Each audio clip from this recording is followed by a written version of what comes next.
Ngaw mo, nga akong giyatak-yatakan ang iyang pagkapare. Grabe mo, gusto ko niyo patyon.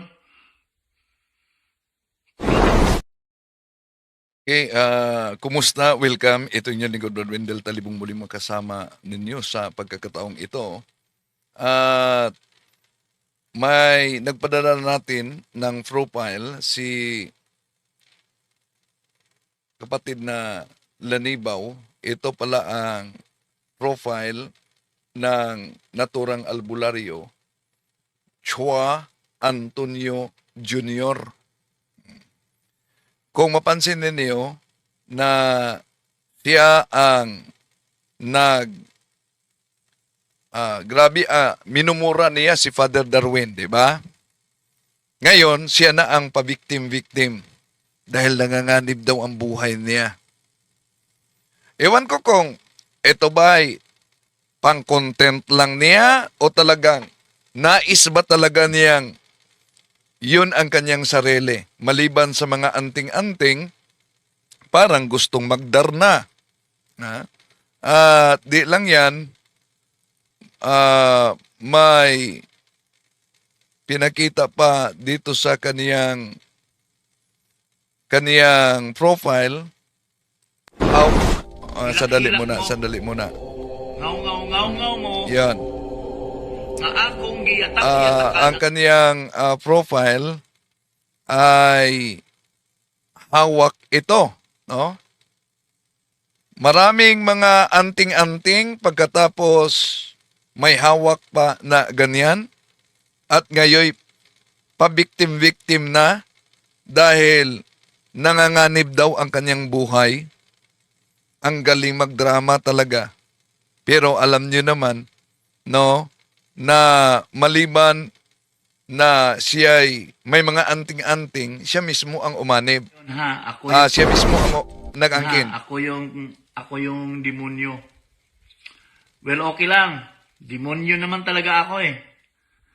Di ba? So okay lang daw umano. Demonyo naman umano talaga siya. Hilak-hilak mo. Ngaw mo, nga akong giyatak-yatakan ang iyang pagkapare. Grabe mo, gusto ko niyo patyon. So grabe kayo. Gusto ninyo akong papatayin. Ang galing magdrama, ano?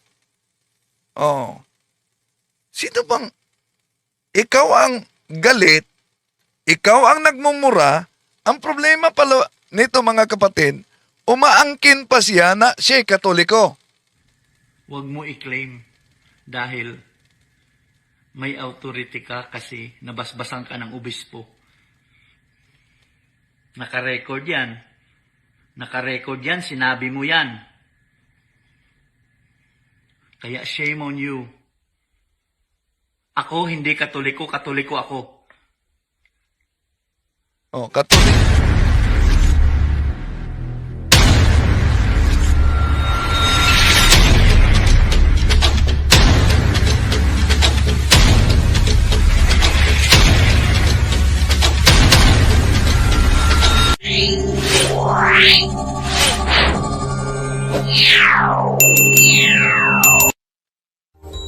Kumusta? Welcome. Ito yung lingkod Brad Wendell Talibong muli makasama ninyo sa pagkakataong ito.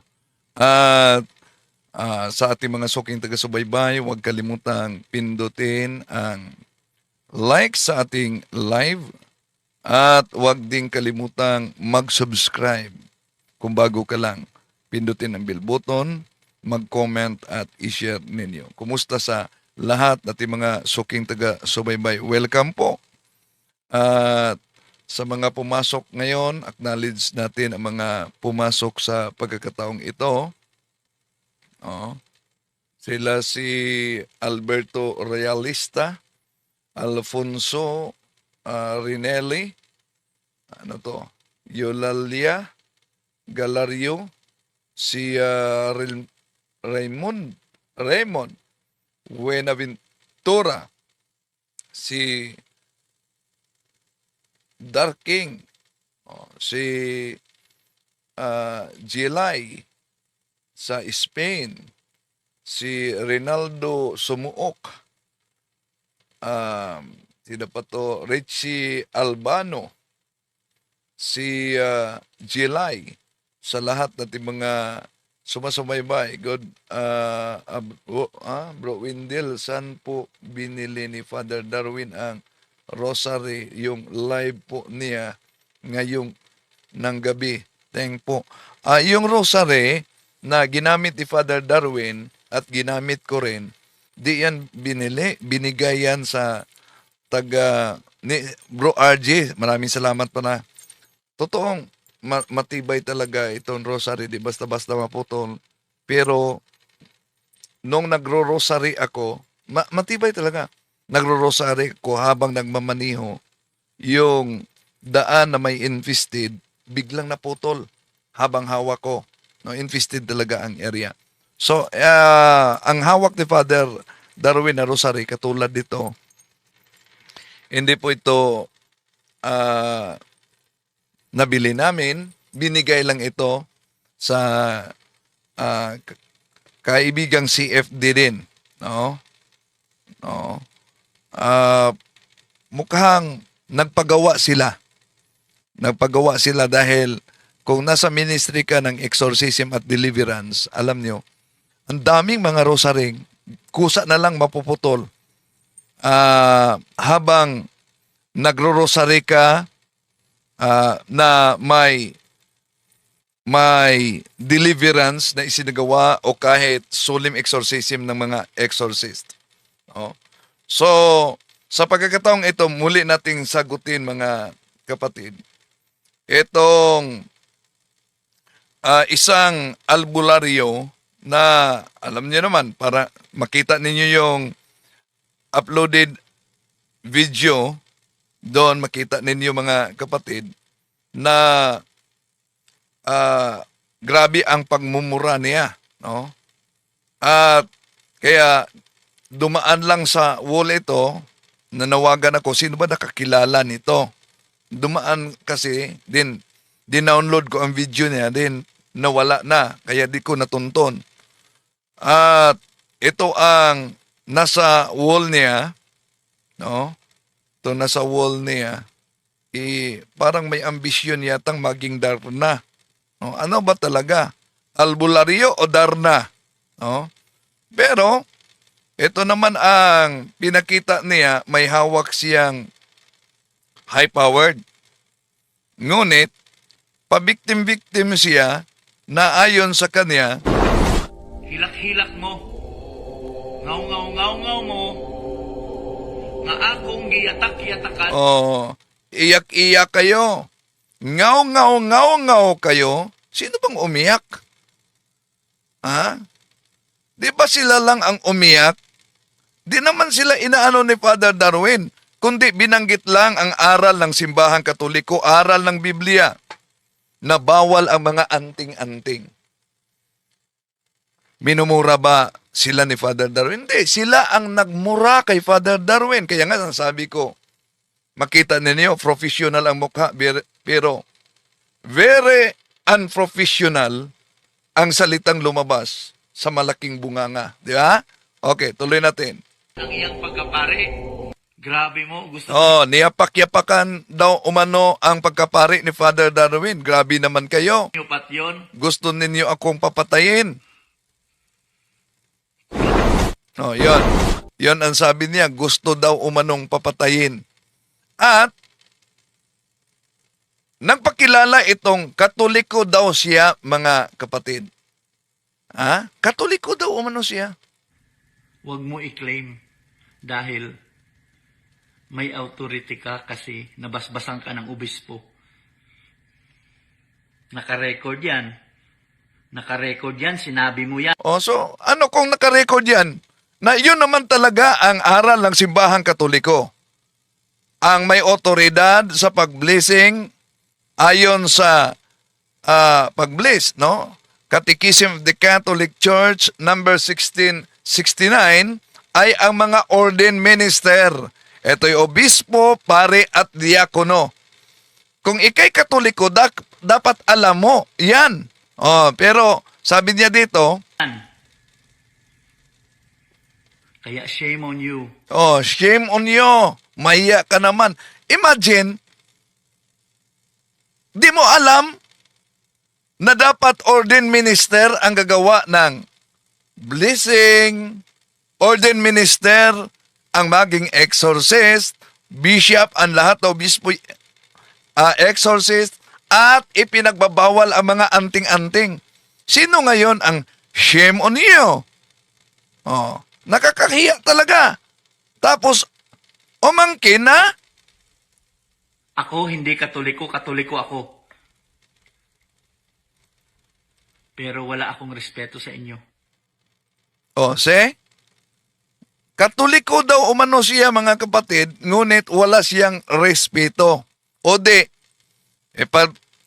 pagbigyan natin, kung siya ay katoliko, ano ang tawag sa Bible sa mga ganong ori na katoliko kung katoliko man? Una, may sabi sa Pahayag Kapitulo 3, versikulo 16, kaya nga, sapagkat ikaw ay maligamgam, hindi malamig o mainit, sosoka na kita mula sa aking bibig. Ano daw umano ang mabasa sa Pahayag 3:16? Ikay maligamgam, lukewarm. Yun ang tinatawag na lukewarm Catholic. Na sa Bible, kung ikay lukewarm Catholic, isusuka daw umano Pahayag Kapitulo 3, versikulo 16. Tandaan natin ito mga kapatid, ang daming mga nag-aangkin na sila'y katoliko. Tulad nitong si Mr. Chua, di ba? Kung ikaw ay nagpakilalang katoliko, dapat namuhay ka ayon sa pananampalataya at turo ng simbahang katoliko. Ang inyong mga kilos, dapat naaayon sa pag-aangkin mo na ikaw ay katoliko. Bakit? Dahil kung ikaw ay isang katoliko at nag-aangkin na katoliko, dapat patunayan mo na ikay hindi sa pangalang katoliko lamang. Dapat yung kilos mo, yung pananalita mo, yung pamumuhay mo ay naaayon sa turo ng simbahang katoliko. Bakit? Dahil ang mga lukewarm Catholics na namumuhay na hindi ayon sa katoliko na pananampalataya, alam nyo, mas mabuti pa na hindi kayo mag-aangkin at tawagin ang inyong sarili na kayo'y katoliko. Bakit? O natandaan natin mga kapatid, sa Hebreo Kapitulo 9, versikulo 27, tapos ng kabatayan, haharap tayo sa hukom. At sa araw ng paghukom, hindi makakatulong ang pag-angkin kung ikay katoliko sa salita lamang. Dahil ang Diyos ay huhukom kung ikaw ba'y namumuhay batay sa turo ng simbahang katoliko at hindi batay sa pagpapakilala mo sa sarili na ikaw ay katoliko.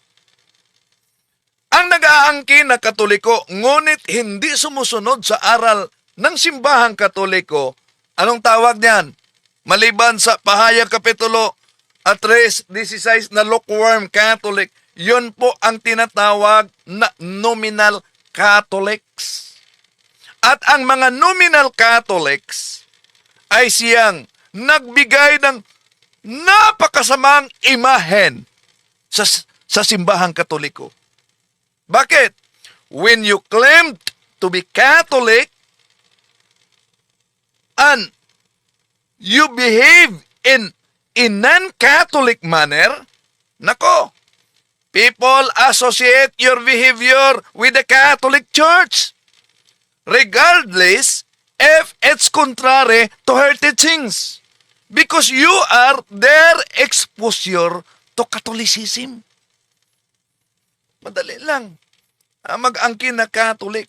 Kaya, yun ang sinabi ni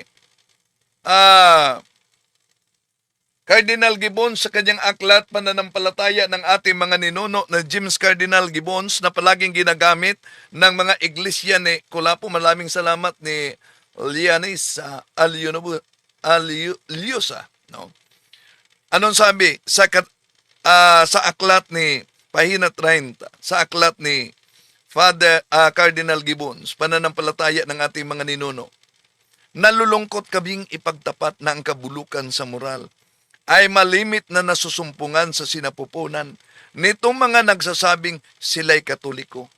Di natin maipipikit ang ating mga mata sa harap ng katotohanan na marami sa kanila ang di nabubuhay ayon sa ipinag-uutos ng kanilang iglesia, kundi bagkus nagiging sanhi pa ng kalungkot-lungkot na iskandalo.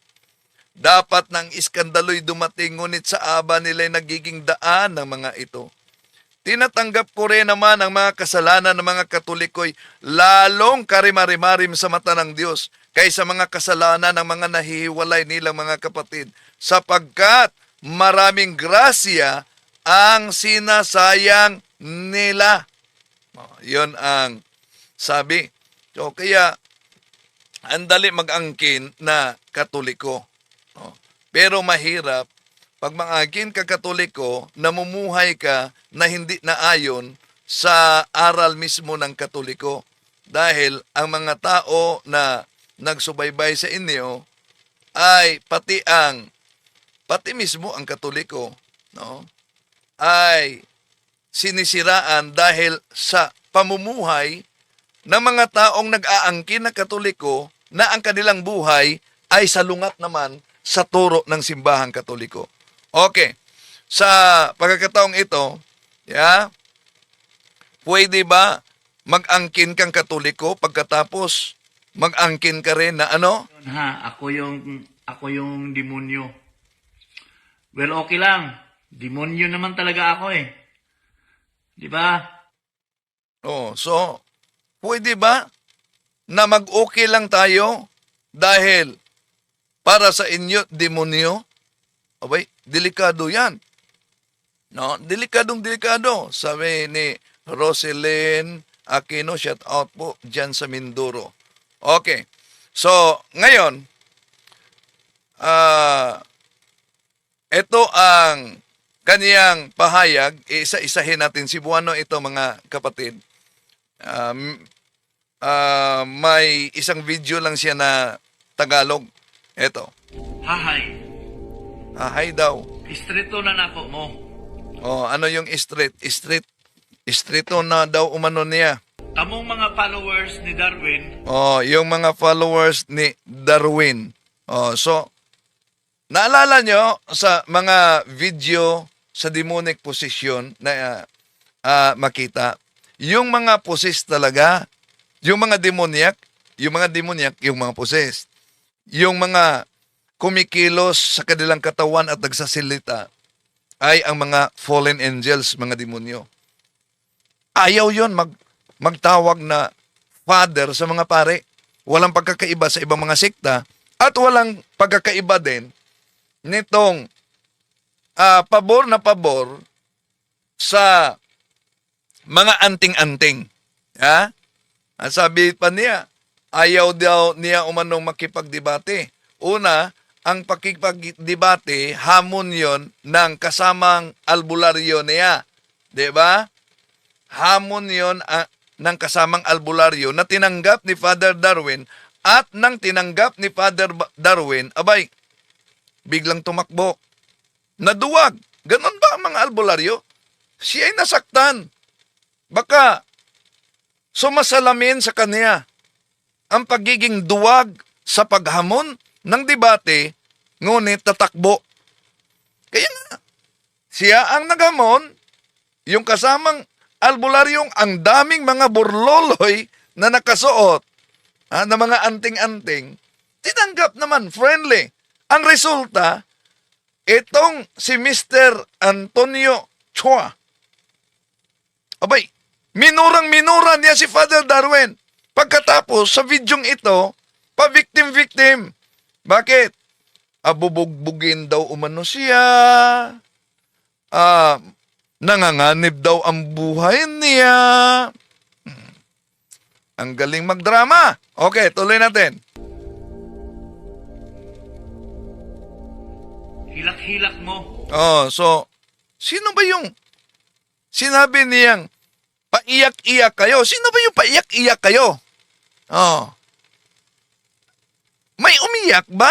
O siya ang umiyak ngayon? Nagpapansin, pinansin, ngayon, pa-victim-victim na. Dahil may naghahamon daw, bubug-bubugin daw umano siya. Di po ba?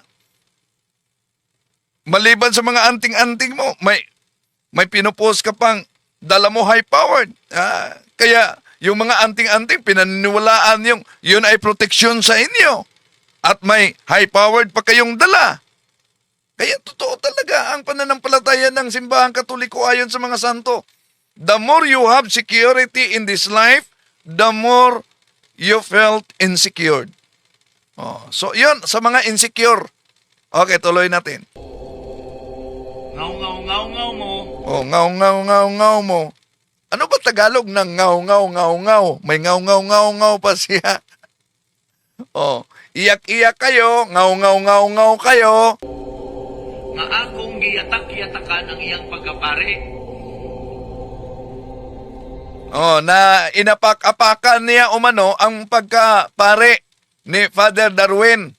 Ngaw mo, ibig sabihin siguro nagreklamo kayo na inapak-apakan ko ang pagkapare ni Father Darwin. Yatak-yatakan ako ang iyang katungod.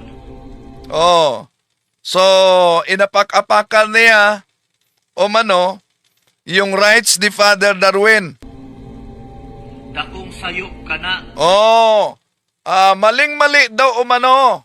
Una, kahit kailan, hindi minumura ni Father Darwin ang mga albularyo.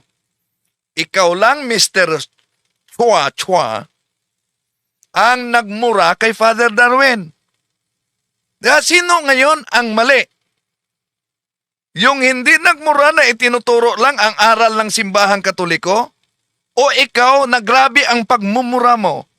Pagkatapos nag-aangkin ka na Katoliko ka? Anong sabi mo? Shame nyo. Okay, tuloy natin. Kay ngano ako, ginasulti lang nako ang tinuod. Anong totoo? Sinabi daw umano niya ang katotohanan. Anong totoo? Galit ka ba na sinabi ni Father Darwin ang totoo? Una, sa daming mga anting-anting, ano bang nakasulat sa Biblia? Di ba gumagamit kami yun ng Biblia? Eto, balikan natin. Deuteronomio Kapitulo 18, versikulo 11 hanggang 13. Eto yung mabasa natin.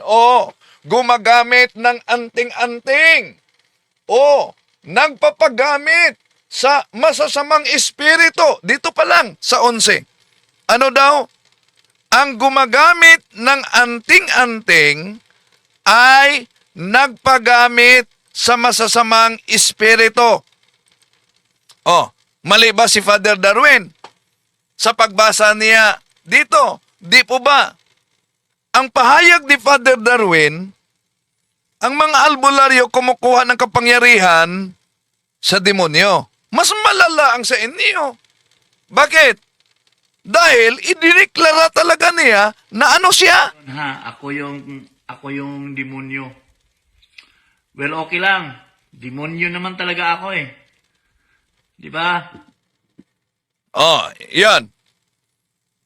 Okay lang umano na demonyo. Sabi dito ni Bicol, Bro Windel, halos lahat po ng albularyo ay Katoliko. Karamihan, mga Katoliko, lalo na yung tinatawag na lukewarm Catholic. At tandaan natin sa mystical, discernment of mystical phenomenon, may bahagi yan sa pag-aaral ng mga exorcist kaugnay diyan para matrace talaga kung saan galing ang kapangyarihan. Naalala nyo ba yung isang Mother Superior sa Cordoba, Spain na si Mother Evangeline de la Cruz of Cordoba, Spain? Mother Superior yon. At kinikilala siya na the living saint dahil ang dami talagang gumaling na pumunta sa Mother Superior para magpagamot. Mga hindi nakalaka, lumakad. At grabe talaga. So nakilala siya para sa mga tao na the living saint.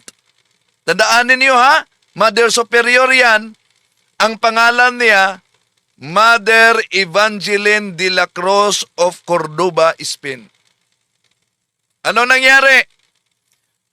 Sa daming mga nagpagamot sa kanya, pagdating na sa ika-40 taon sa kanyang panggagamot, doon nalaman na si Mother Evangeline de la Cruz ng Cordoba, Spain, sa Espanya, Mother Superior pa ito, poses pala ng demonyo. Bakit? Dahil may pagkakataon na nag-trance siya. At noong pumunta ang exorcist sa monasteryo at nagsagawa ng diagnostic prayer, kumuha ng karayom yung exorcist at itinusok sa kaniyang paa. Walang reaksyon. Pero yung karayom inilagay sa holy water, itinusok sa kaniyang paa, abay nag-react. Doon na-trace na may aversion of sacramentals si Mother Evangeline de la Cruz. Kaya, isinailalim siya ng Inquisition. Mother Evangeline de la Cruz yan, Cordoba, Spain, Mother Superior yan. At sa Inquisition, doon inamin ni Mother Superior Evangeline de la Cruz ng Cordoba, Spain, na siya'y possessed. Dahil noong 7 years old siya, bata pa, nagpakita daw sa kanya ang Panginoong Hesus. Panginoong Hesus daw ang nagpakita at sinabing manggamot ka. Noong 14 years old siya, muling nagpakita ang Panginoon at kaya tumakbo siya at nag-embrace siya nito at sabi niya, niyakap niya, Panginoon, nagalit. Nagpakita sa kaniyang tunay na muka, demonyo pala. At nagsagawa ng kasunduan kay Evangeline na makilala ka sa kabanalan, marami kang matulungan na mga may sakit at mapagaling mo. Mabuntis ka, ngunit di mawala yung virginity mo. Yon. Sumang-ayon siya. Kaya nakilala siya sa Espanya, sa karamihan, na siya'y the living saint. Pero huli, pagdating sa ika-40 na taon na panggagamot niya, doon na-discover na siya pala'y possessed. At siya'y umamin. Possessed siya. Kaya isinagawa ang solemn exorcism. Siya nga ang nag-volunteer. Sunugin niyo na lang ako para makabayad ako sa aking kasalanan. Ngunit hindi yan ginawa ng simbahan. Kaya kaugnay diyan mga kapatid, lalo na pag albularyo, galit na galit sa mga exorcist. Galit na galit sa mga pare. Di ba? Yung na-interview ni Father Darwin, duda na kayo dyan. Lalo na kung ang isang galit na galit kay Father Darwin, aangkin pa sa publiko na ano daw siya? Yun ha, ako yung demonyo. Well, okay lang. Demonyo naman talaga ako eh. Di ba? Oh, yun. Delikado yan. Pero ang layunin natin mga mahal na kapatid at sa kahit pa sa mga Katoliko na mga albularyo, na lalo na yung mga lukewarm Catholic, na binanggit natin sa Revelation chapter 3 verse 16, upang matulungan at mamulat sila sa katotohanan. Magalit man kayo, magmuraman kayo, di mabago ang aral ng simbahan. Catechism of the Catholic Church 21:17. Even if the purpose is to restore the health of someone is gravely contrary to the virtue of religion. Balikan natin ang Deuteronomio. Nasa Biblia yan. Malinaw na malinaw ang sabi sa Deuteronomio 18:11-13. o gumagamit ng anting-anting o nagpagamit sa masasamang espiritu o sa lamangkero o sumangguni sa mga patay, sapagkat sino mang gumagawa ng mga bagay na ito ay karumaldumal sa Panginoon. At dahil sa mga karumaldumal na gawaing ito, ay pinapalaya sila ng Panginoon mong Diyos sa harapan mo. Dapat kang mananatiling walang kapintasan sa Panginoon mong Diyos. O, napakalinaw ang nasa Biblia. Magbago ba ang nakasulat sa Biblia kung sila mismo, mga kapatid, magwala? Kung sila mismo'y magalit? Kung sila mismo'y magmura? Magbago ba ang turo ng simbahang Katoliko? Hindi. Pero, kahit hindi magbago, ang panalangin lang natin para nito mga nagmumura na kahit umaangkin na sila'y demonyo, ay sila'y makonvert sa tunay na pananampalataya. Tuloy natin. Abi ba kay pare? Santo na siya? Oh, sabi niya, dahil po ba pare, banal na siya? Oh, yun ang sabi niya. Well, bawat isa sa atin tinatawag na mamuhay sa kabanalan. Unang Pedro, 14 mga kapatid. Tinatawag bawat isa. Meron man tayong kakulangan sa ating pagkatao kahit sa pare, pero bilang Katoliko, ang ambisyon talaga sa buhay natin na mamuhay tayo sa kabanalan. Dahil kung yun ang ambisyon natin na mamuhay tayo sa kabanalan, talagang ibigay yan sa Diyos para sa atin dahil naging kaisa sa kanyang ambisyon para sa atin. Okay. Now ngayon, galit na galit siya ni Father Darwin at sabi niya, dahil ba pare, banal na? Kaya itinuturo ni Father Darwin ang mga turo na makapagbanal sa tao. Lalo na yung di tanggapin ang tinatawag na mga anting-anting. Dahil kasuklam-suklam yan sa Diyos mismo. Nasa Biblia yan, mga kapatid, no? Balikan natin ang nakasulat sa Ezekiel 13:18. O, tingnan nyo. Di ba, gumagamit sila ng Biblia? Kung gumagamit kayo sa Biblia, di nyo ba nabasa ito? O iniiwasan lang talaga? Galit kayo dahil sinabi na bawal ang anting-anting. Sabihin mo sa kanilang, ako, ang makapangyarihang Panginoon, ang nagsabi, kahabag-habag kayo, kayong mga babaeng bumibiktima sa mga mamamayan ko, maging mga bata o matatanda, sa pamamagitan ng mga anting-anting ninyo. Nilagyan ninyo sila ng mga anting-anting na polcheras na sa kanilang kamay at bilo sa mga ulo. Oh, so napakalinaw yan. Yun ang turo ng simbahang Katoliko, nakasulat din sa Biblia. Tuloy natin siya. Abi ka ba kay pare? Mabutan ta niya unsa iyang gustong buhaton? Well, kung ikaw ay nag-aangkin na Katoliko, dapat sumunod ka sa aral ng simbahang Katoliko. At hindi ka susunod yun sa pag-aangkin mo kung sino ka. Ako yung demonyo. Well, okay lang. Demonyo naman talaga ako eh. Di ba? Yan. Bilang Katoliko, dapat susunod talaga tayo sa opisyal na aral ng simbahang Katoliko. Dahil kung di tayo susunod sa pagiging Katoliko, aral ng Katoliko, anong tawag yan? Nominal Catholic. Yon ang tawag niyan, nominal Catholic. Anong sabi sa Lucas Kapitulo 10 versikulo 16. Ang nakinig sa inyo sa mga apostol, at tandaan natin, ang mga apostol ay unang obispo, Gawa Kapitulo 20, versikulo 28. At si San Pablo'y pare na mabasa natin sa Roma Kapitulo 15, versikulo 16. Tuloy natin mga kapatid.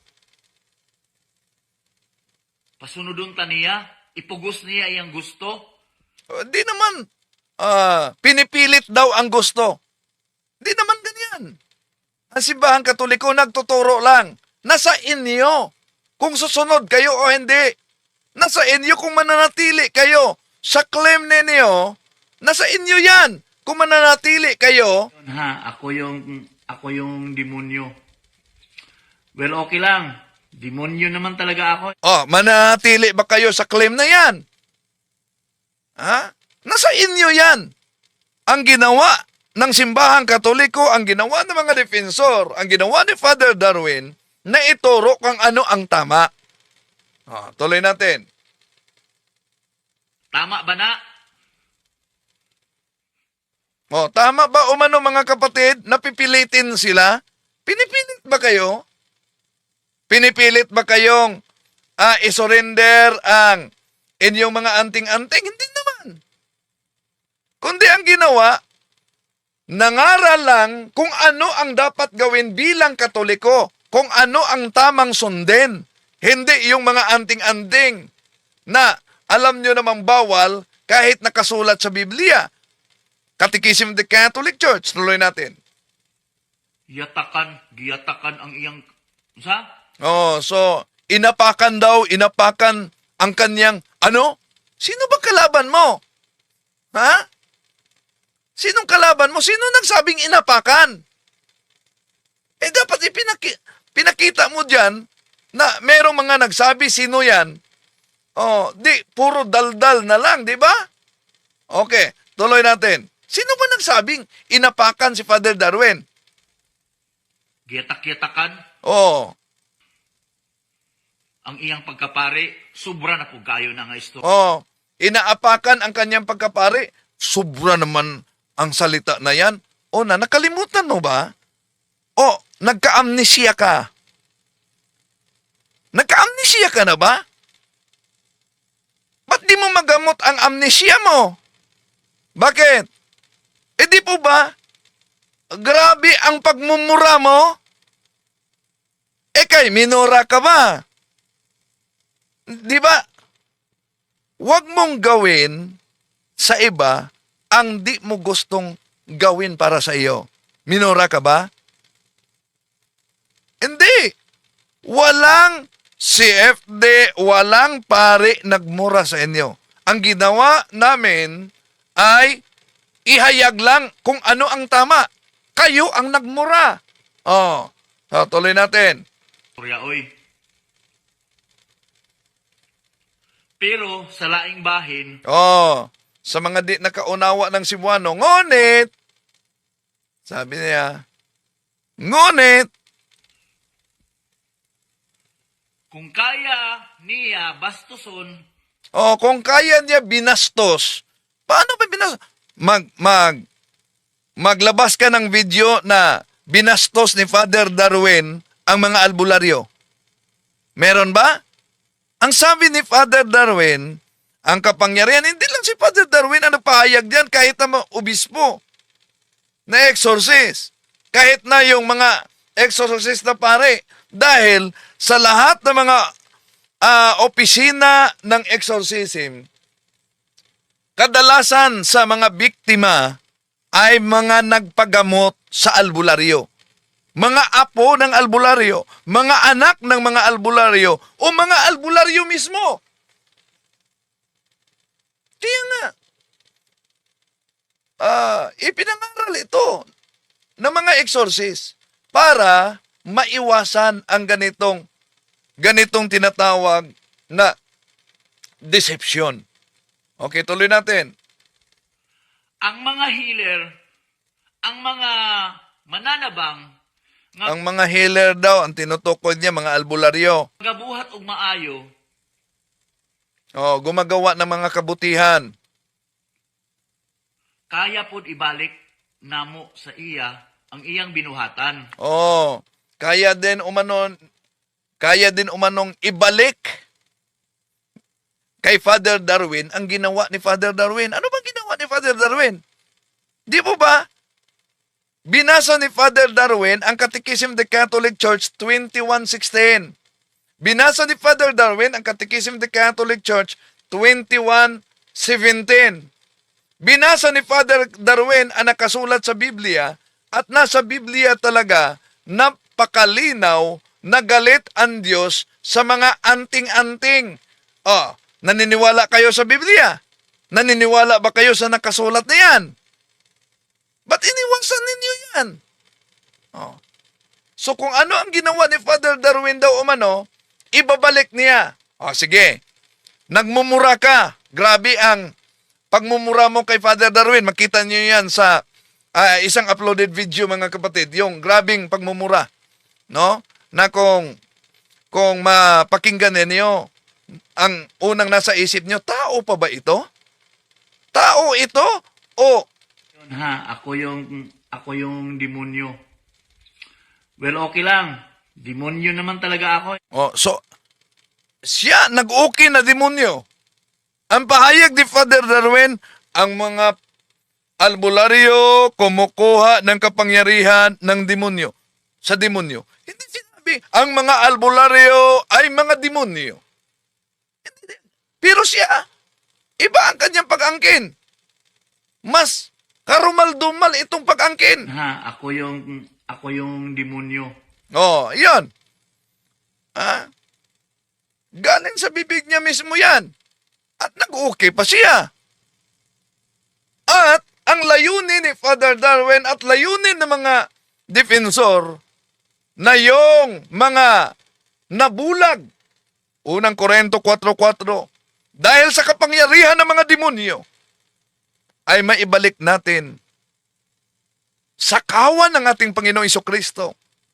Ito ang simbahang Katoliko. Tuloy natin. Tama ba na?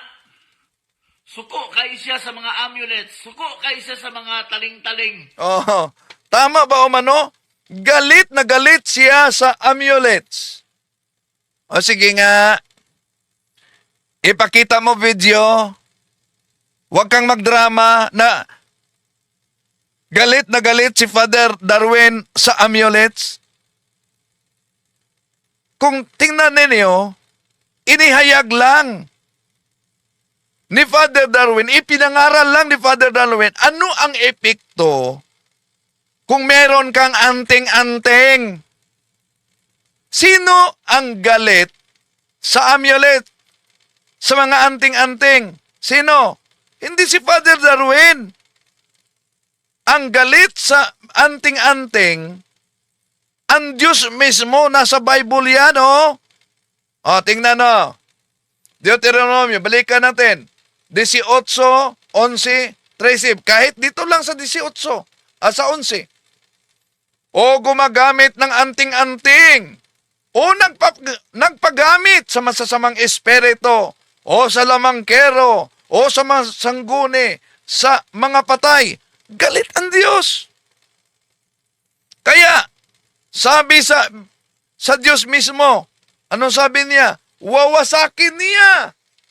Ano bang wawasakin ng Diyos? Sisirain niya. Ano? Ang Diyos galit, kaya ipinangaral ni Father Darwin yan. Ipinangaral namin yan. Aral yan ng simbahan. Ang aral ng Diyos, aral ng simbahang Katoliko. Mikas, Kapitulo 5, versikulo 12, sisirain ko ang inyong mga anting-anting at maglalaho ang inyong mga mangkukulam. Sino ang galit? Ang Diyos. Si Father Darwin, nangaral lang batay sa aral mismo na nakasulat sa Biblia at aral ng simbahang Katoliko. Wala naman ka mang mabasa na, wala ka namang makitang video na nagwala si Father Darwin dahil lang sa mga anting-anting. Diba? Kaya, yung sinabing galit na galit sa mga anting-anting, imagination mo lang yon. Imagination ba yun o naghahalusinate ka na? Okay, tuloy natin. Unya karon. Mga hatag siya mismo mga hatag. Oh, ngayon, siya mismo namimigay. Ano bang bigay ni Father Darwin? Anting-anting ba yon? Libre. Tama ba na? Oh, namimigay ng libre. Libre, walang bayad. Tama ba umano? Galit na galit siya. Si Father Darwin umano, namimigay. Namimigay ng libre. Oh. Tama ba umano? Anong binigay ni Father Darwin? Ano? Napoy member mo ingon nga. Oh, anong sabi ng member? Wa man siya nang hatag og agimat unsa man day ng mga medals, agimat man na. Ah! Di man umano ng bigay ng agimat. Ano daw umano yung mga medals? Agimat yan! Mali! Kaya aral-aral naman. Ano ba ang agimat? Tingnan mo na ang diksyonaryo. Tingnan mo ang diksyonaryo. Ano ang agimat? Dahil kung di tayo susunod sa diksyonaryo, alam nyo, kung di tayo susunod sa diksyonaryo, mag-define lang tayo kaugnay sa agimat. Ang resulta niyan ay Yun ha, ako yung demonyo. Well, okay lang. Demonyo naman talaga ako eh. okay lang daw umano yan. Demonyo naman umano siya. Ikaw mismo ang naghayag kaugnay diyan. Ikaw mismo ang naghayag kaugnay diyan. Sandali pa. Ito ba? Baka ito. Sandali. Tingnan natin to. Hindi alam ng isang bobo na bobo siya. Ano daw? Di alam ng isang ano? Ito. Hindi alam ng isang bobo na bobo siya. So tingnan natin ang definition ng anting-anting amulet. Tingnan yung dictionary, online dictionary. Ano ang definition ng anting-anting? Amulet. Ito mabasa. Such as an ornament often inscribed with magic incantation. May incantation. Yung incantation na yan, yun ang demonic. Tingnan nyo naman, anong definition ng incantation. Pero, pagdating sa tinatawag na sacramentals, ano po ba yung sacramentals? Sacramentals instituted by the church. Anting-anting ba yan? Hindi. Ito, ang mabasa natin sa Catechism of the Catholic Church, 1697. The Holy Mother Church has moreover instituted sacramentals. These are sacred signs which bear a resemblance to the sacraments. They signify effects, particularly of a spiritual nature, which are obtained through the intercession of the church. By them, men are disposed to receive the chief effect of the sacraments, and various occasions in life are rendered holy. Yun ang sacramentals. Magiging epektibo ang sacramentals sa buhay ng isang binyagang Katoliko pag meron tayo nitong tatlong conditions. Ano yung tatlong conditions na yan? Proper faith, proper disposition of morality, and a state of grace. Hindi yan anting-anting. Ikaw lang ang nagbigay definition na anting-anting yan. Kung totoong Katoliko ka, dapat sundan mo yung sundan mo yung mabasa sa Catechism of the Catholic Church, John Germa, kasama ang rebulto. Ang rebulto naman, hindi lahat na rebulto, imahe diyan sa Biblia ay ipinagbabawal. Exodo Kapitulo 20, versikulo 3 hanggang 5, yon ay mga Diyos-Diyosan. Yeah? Pero Exodo Kapitulo 25, versikulo 19-22, ang Diyos mismo may utos na gagawa ng mga banal na mga imahe. Yon ang larawan ng mga anghel o kerubin. Pero mapansin ninyo, yung mga albularyo, meron din iyan silang mga imahe ng mga santo. Meron din silang crucifix.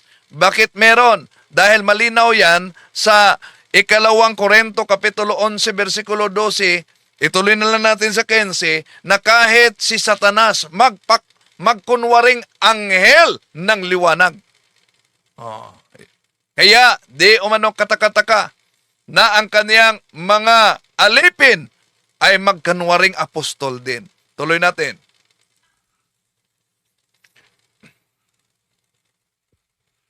So ano na? Naghang siya. Bungol. Ha, ano? Ano daw? Sandali.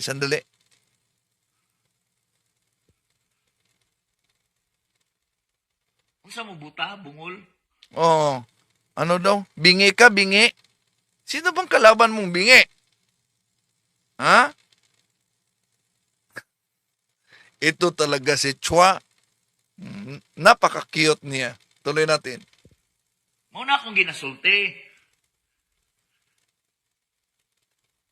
Ingon bawal. Nganong mga hatag man? Oh, sabi niya, yun ang sinabi ko. Sabi, bawal. Ba't namigay kayo? Ang pamigay ay, una, yung mga sacramentals. Yung mga religious items, pag mabless, maging sacramentals na yan. Oh. Hindi yun anting-anting. Kaya nga, may katikisim na isinagawa para hindi gamiting parang anting-anting. Dahil kadalasan kasi, yung mga albularyo, ang Benedictine cross, Benedictine medal, dahil ginagamit sa exorcism, ginamit din ng mga albularyo para sa kanilang anting-anting. Sa discernment of mystical phenomenon, may rolling dyan. Pag galing sa albularyo, huwag nyo nang gamitin yan. Dahil contaminated na yan. Yun ang rolling. Pero, pag ang sacramentals ay galing sa simbahang Katoliko, kaya may katikisim dyan. Epektibong-epektibo itong magamit sa bawat Katoliko, provided na mayroon itong namumuhay ito sa tatlong kondisyon.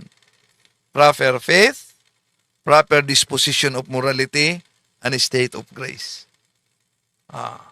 Proper faith, Katoliko ka, pagkatapos, sinuway mo ang aral ng simbahang Katoliko, proper faith ba yan? Pagkatapos, Katoliko ka, di ka naman nagsimba. Lukewarm Catholic yan. Nominal Catholic yan. Hindi sumlaki. Hindi na yan. Proper disposition of morality. Di ba? Proper faith, proper disposition of morality, and state of grace. State of grace, wala kang mortal na kasalanan. Tandaan natin, idolatry, yung mga anting-anting, ay mortal na kasalanan yan. So, tuloy natin mga kapatid.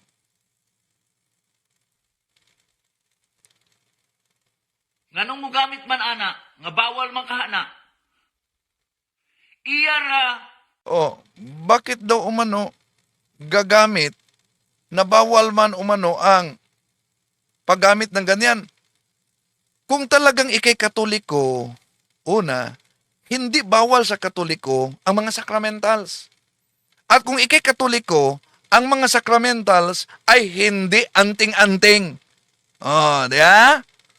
Si Father Jose Francisco Siquia, sabi niya. Okay. So remember, very important yung sacramentals because not only the sacramentals assist the sacramental. The sacramentals assist the sacraments. The sacramental of exorcism and the ministry of liberation, like holy water, etc., assist the sacrament of confession. Okay? Kaya nga, very important. Kapag ako, 10 taon, hindi ako nagsisimba, I am in the state of sin for 10 years. Unti-unti kumakapit ang mga spirito sa akin. The longer I am not going to confession, the more and more spirits attached to my body, my emotions, my imagination, my lower faculties. Now I go to confession, and also my soul belongs to the devil. Ngayon, ako'y nagkumpisal. What will happen? The Lord forgives me. My soul is free. But hindi automatic nawawala ang mga spirito na nakakapit sa katawan ko. That's why may mga tao, Father, gusto ko na magbagong buhay, ngunit napakaraming hadlang. Ngayon na gusto ko maging isang mabuting Katoliko. So many challenges, so many obstacles, because the spirits are still attached to the person. That's why that is where the sacramentals are very important.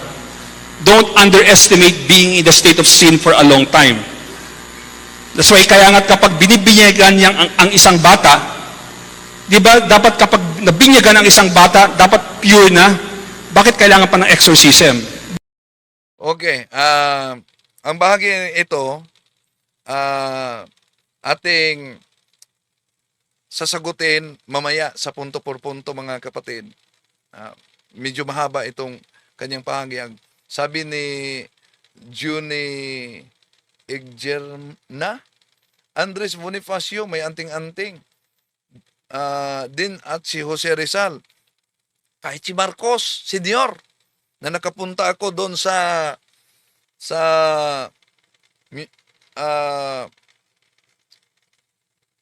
Lawag, no? Diocese. Pinuntahan namin kasama ni Father Danilo, Father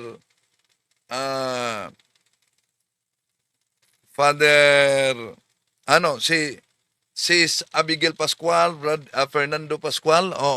Kita ko talaga yung mga anting-anting ni Marcos. May mga anting-anting para si Marcos. So,